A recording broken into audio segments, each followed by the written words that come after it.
Women cheat more than men? Far more. Come on. Far, far more. Come on. Far from. Why do you think women cheat more than men? Because they're in denial about the infidelity. When they cheat, they don't even label it as that. If a woman starts cheating, what do they label it as? They label it as my husband's no longer satisfying me. They won't even say I'm cheating. They'll say my husband isn't satisfied. They find a way to redirect and shift the terminology so that they are void of guilt.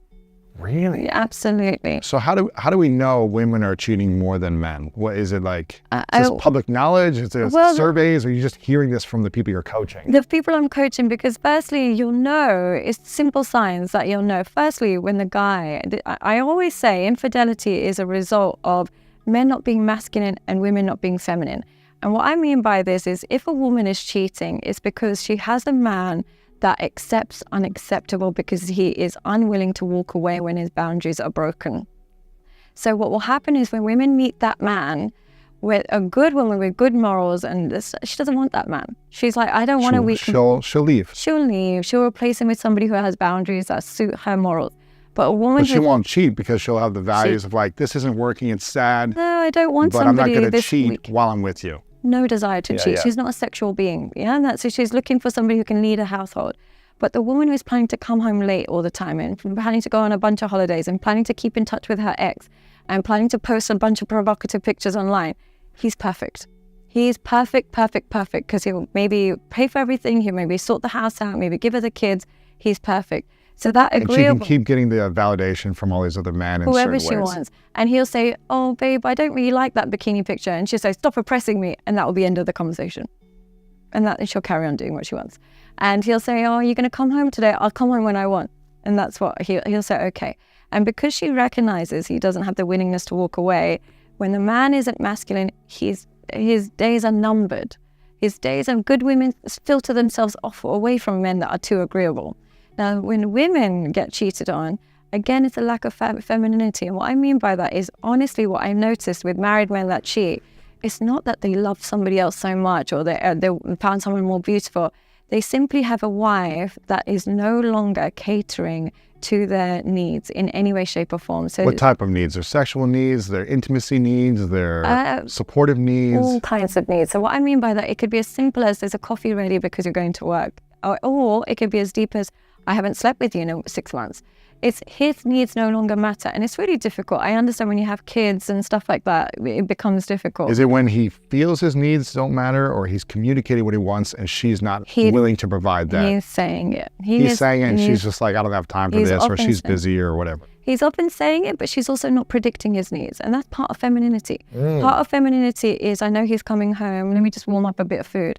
Or I know that he's got work at an early start, let me just iron that shirt quickly because he's going to make a mess if he does it. It's part of femininity. What would the feminist movement say to that? I'm just curious. They would argue that he's not a baby.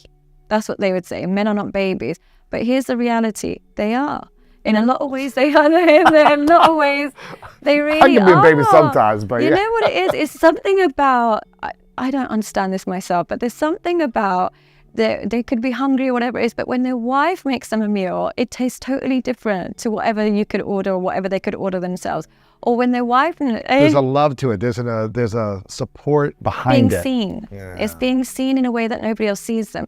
There's something about, like, of course you can make your own coffee in the morning, but there's something about your wife just putting it there without you asking for it that just makes you feel seen.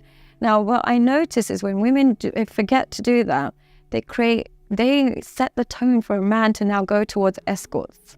And I'll tell you why. Because they're almost creating a transactional relationship. They're making him feel like an ATM anyway. He's like, I'm not getting my needs met. I'm paying for everything. And I'm being disrespected maybe, or whatever. I'm an ATM. Interesting. I'm already an ATM. Whether that's okay or not to think that way, that's just the interpretation. That's the way he sees it. So if I'm coming home and she doesn't even notice I'm there, she's never cooked a meal, she's never asked me how my day is, but I'm paying for everything and I'm giving her a great life, I'm already an ATM. I might as well be an ATM to somebody who's going to touch me and kiss me and look at me. Serve my sexual needs or something. Exactly. Who's going to look at me. At least pretend. At least, even if act for an hour. Exactly. Right? And the worst thing is, escorts and sugar babies and stuff, they know this man's been deprived of attention, so they know exactly what to say to these men to have them putty in their hands. If I wanted to, I would know exactly what to say to him. If I was an escort, I would know exactly what to say just to him. Just how to touch him, how to connect with him, how to be there for him. Do you need a coffee? Do you take 2 sugars or 1? Oh, wow. That some men haven't heard that in years from their wives. Wow. They haven't heard that in years. Do you want me to rub your shoulders? They haven't heard that in years from their wives.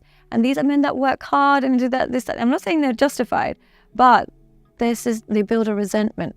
So when women get cheated on, it's their lack of femininity. And when men get cheated on, it's their lack of masculinity. And people hate me for this because what they want to say is I was cheated on because my ex was a narcissist.